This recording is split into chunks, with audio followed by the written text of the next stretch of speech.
Hello, everyone. Welcome to Tales of Cindy. I am your host, Cindy. Thank you for being so patient with me for not getting content out for so long. The video that I recorded actually was recorded in the end of November. Sorry it took me so long to get it out. There was a whole bunch of reasons. I'm not going to go into all of them right now, but life has been really, really crazy, and it seems like it's evening out a bit, so I'm focusing and doubling down on getting content created. Along those lines, I now have a Patreon. If you would like to support me, give me $1 or $2 or more a month. The link is down below. Support me on Patreon so that we can create more content. Announcement number 2 is that I am streaming on Twitch again. So please, please, please follow me on Twitch. And that's what I got for you guys today. Now to the main video. Welcome to Tales of Cindy.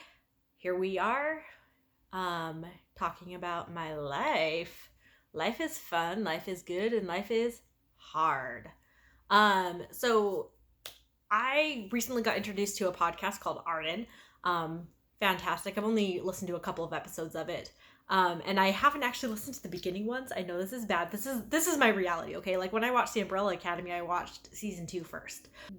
Don't even tell me why that was a wrong thing to do or anything like that. Like that's just the way that my brain works. I have a really short attention span when it comes to episodes of TV shows or podcasts or things like that. If I can successfully listen to or watch an entire series or season of something, you know it's pretty good, because I don't most of the time. But anyways, this podcast, Arden, is created by a group of people based in California, and it is super, super fantastic. I've listened to the episodes as my girlfriend listens to them. She's the one who introduced me to the podcast. And the most recent episode that I listened to is about a trans woman and her ex-wife, and they have this conversation back and forth. And the reason all this is important is the trans woman, Olivia, her memories of the past are all colored by the fact that she was trans and not living her truth before. And so she has a lot of sadness attached to those memories because she wasn't living her truth, right? Where those exact same memories to her now ex-wife were happy memories. And they're having this argument throughout part of the episode about whether these were happy memories or sad memories for Olivia. And Olivia keeps saying two different things that Dana, the ex-wife, says. It can be both. It can be both. It can be both. And it really pisses Dana off that Olivia says that, number one.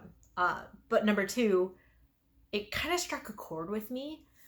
And so when I was thinking about making this video, the one that I'm making now, my girlfriend and I were talking, because originally I was just going to kind of focus on some of the sad pieces.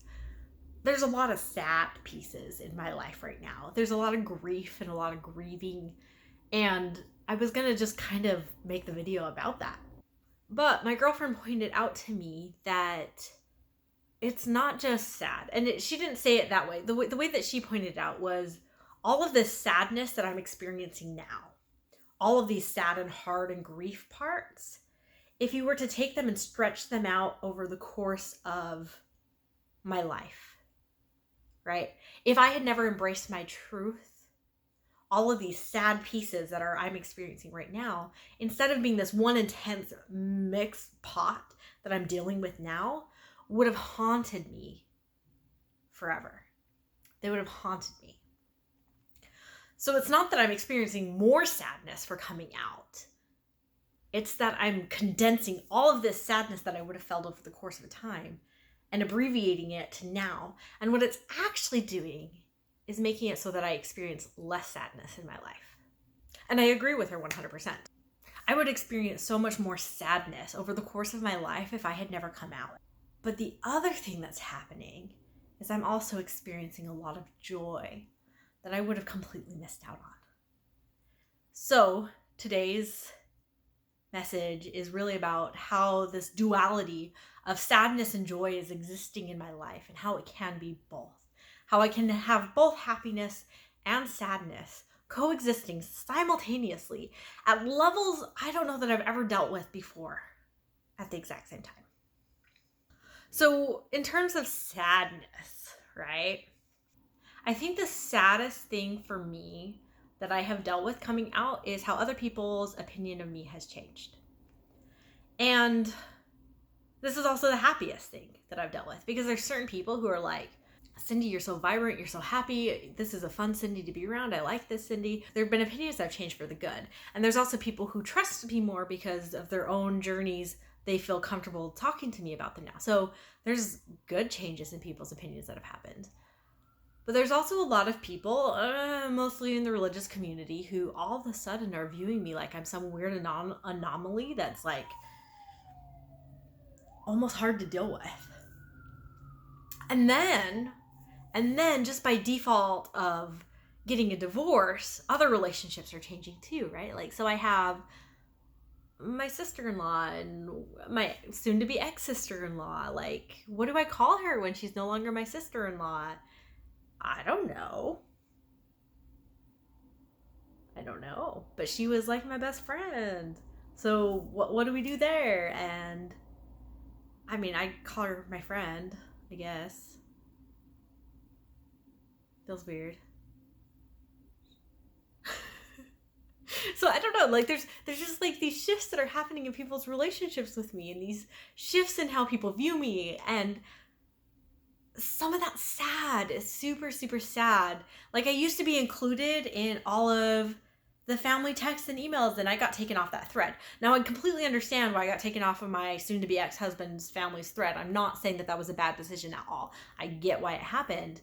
But then all of a sudden, somebody accidentally sends something to the old thread, and I'm part of a conversation for like a brief second where I get to see that they're completely, my brother-in-law and sister-in-law are completely changing their house, and I get to see this beautiful moment.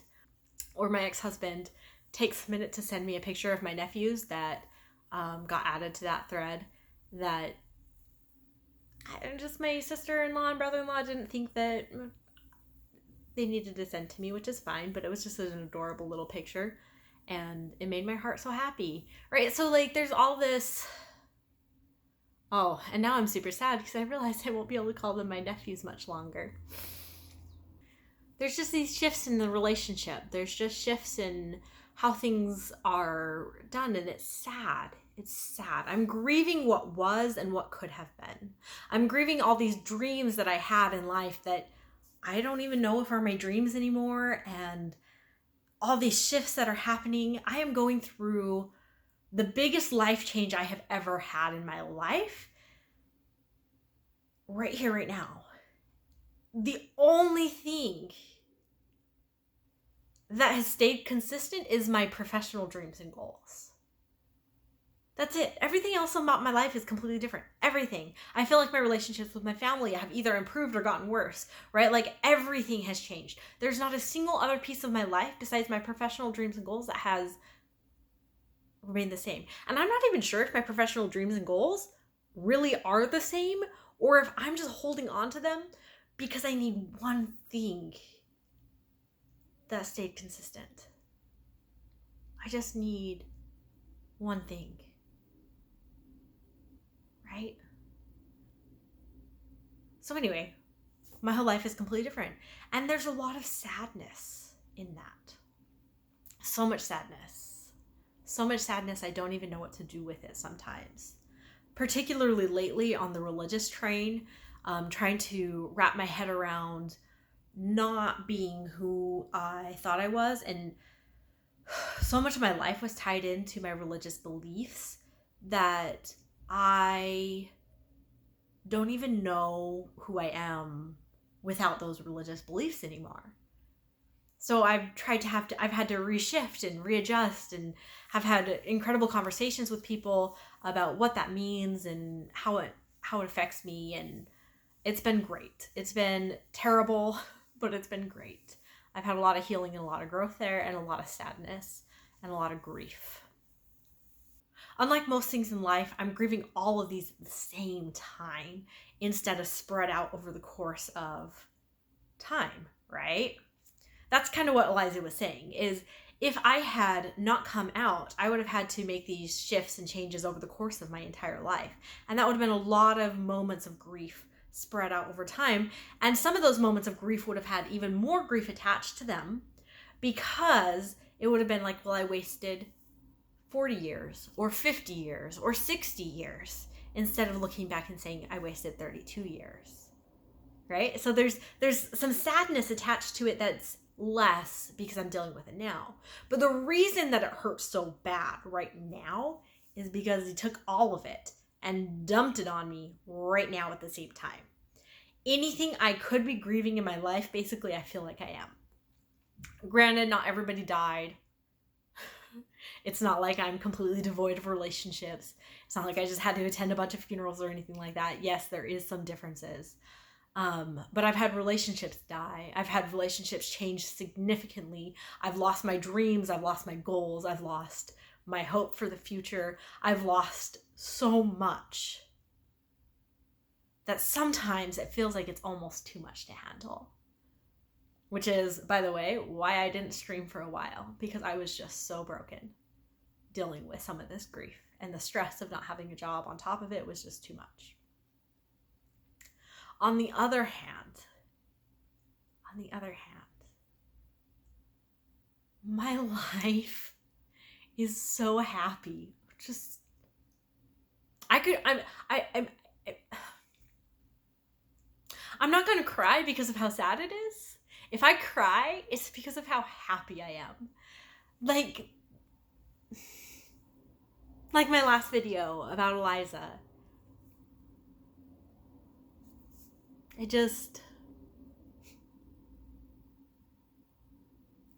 I have so much to be grateful for and so much good going on in my life. I just got a job. I'm still trying to figure out the finances of doing it, but it looks like I'm moving out. I'm moving into a new place. I have my own car. I have hopes and I have goals and I have all these different things that are happening for me in positive ways. And I'm just thrilled. And the most exciting thing isn't Eliza. The most exciting thing isn't my new job or the fact I get to live in Seattle and experience Seattle for the first time. None of that. I mean, yeah, that's exciting. But do you want to know what the most exciting thing is? The most exciting thing is I'm me. 100%. I don't feel like I have to hide. Even the tiniest piece of me. I get to be weirdo Cindy, the Jesus-loving Reiki master who's gay as hell all the time. And people just are rolling with it. Just rolling with it. And I don't really even care what people think. And I just get to move forward being myself. I've already destroyed everybody's perception of who I am. Right? So I get to create this perception of who I am as this me. It's just me. I get to be me. And never before in my life, in my 32 years of existence, have I been allowed to just be me. When I was a kid, my parents imposed rules that limited my expression. My religion imposed rules that limited my expression. My society I was surrounded with imposed rules that limited my expression. I was supposed to be this girl who fit in this box, in this bubble. And the more femme I became, the less I was allowed to be masculine and all these other different things. I just wasn't allowed to say, I'm me. And today here I am, sitting here in my girlfriend's apartment. Me. That's the happiest thing I could have in my life. And neither the happiness I feel right now or the sadness that I have felt over the course of the last 4 months, neither of them negate the other. There was a big push just before Thanksgiving to focus on gratitude in the Mormon church. And I think that's a great idea. But the narrative that I was told growing up in the Mormon church was that the gratitude would push out the sadness. And that is so wrong, in that it shouldn't do that. You should be allowed to experience both things in your life. You should be able to say, I am in a state of incredible gratitude for what I have and who I am today. I'm so grateful for who I am today. You guys have no idea how grateful I am for what I have been given in the last 4 months. Yet, I am also incredibly, incredibly devastated by what I have lost. And that's okay. It's okay to be both. It can be both. It should be both. If I just walked around focusing only on the good I had gained and didn't allow myself the time to heal, someday it's going to come back up again and I'm going to have to grieve. Grief comes out. You have to process emotions. So if you use the joy to squash the negatives, or if you use the negatives to squash the joy, you're denying yourself the flavor of life. Life is both. Sometimes the darkness is stronger than the light, and sometimes the light is stronger than the darkness. That's normal. That's fine. But we're supposed to live in this world of duality, of both sadness and joy. And when we try to force sadness to overcome joy or joy to overcome sadness, we lose the richness of life. Because life is supposed to be lights and darks. And it's beautiful. So I'm sitting here today in both. I'm sitting in an incredible state of sadness and an incredible state of joy. I have never lost so much before. And I've never gained so much before either. Never, ever. I'm just happy and sad. And that's okay. That's good. That's natural. I used to describe myself as a kid as a walking contradiction, and I was in a lot of different ways. But the thing that I used to do as a kid was expect myself to be one or the other of my contradictions at the same time. And especially with my moods, I never let myself be both. And I was wrong. I did the best I could. I'm not mad at, 14-year-old Cindy, 15-year-old Cindy, or even 30-year-old Cindy. Though 30-year-old Cindy had a better grasp of this than 16-year-old Cindy. The reality is you can be both. I can be both. I can be sad and I can be happy. I can be disappointed and excited. I can be hopeful and fearful.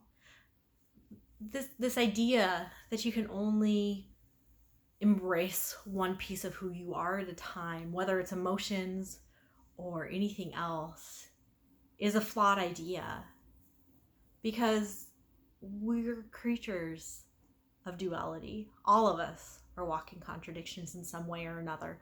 All of us stand in two opposing realities at the same time in at least one area of our life.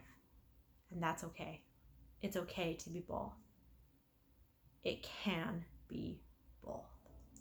I'm really kind of grateful that my girlfriend put that podcast on the other day, because it helped solidify in my brain as I look back at my memories. It's not just the present that is both, it's the past. Some of those memories that I've wanted to paint as just black and bad also have slivers of light and sunshine in them that are gorgeous to behold. And some of those memories that I want to paint as just happy also had this thread of sadness that still, in that moment, Cindy wasn't truly happy. And that's okay. It's okay for things to be both good and bad at the same time. So as I look back at my life in the past, and as I move forward into the life in the present, I'm going to embrace the message of the podcast that I took, in that it can be both. I'm going to let myself live in light and embrace the darkness. And I invite you to do the same. Find the silver lining in those dark clouds. But don't ignore the dark either. Let yourself process, let yourself heal, let yourself embrace the full richness of life. Do whatever you need to be happy. But find a moment to recognize the hard. Give yourself space to embrace the fact that we're also living in a global pandemic. We're also going through a lot. This is a rough time for everyone. It's okay to be both. I'm really grateful for the chance that I get to record these videos. Thank you for being a part of my life, and I'll see you soon. Take care. Love you.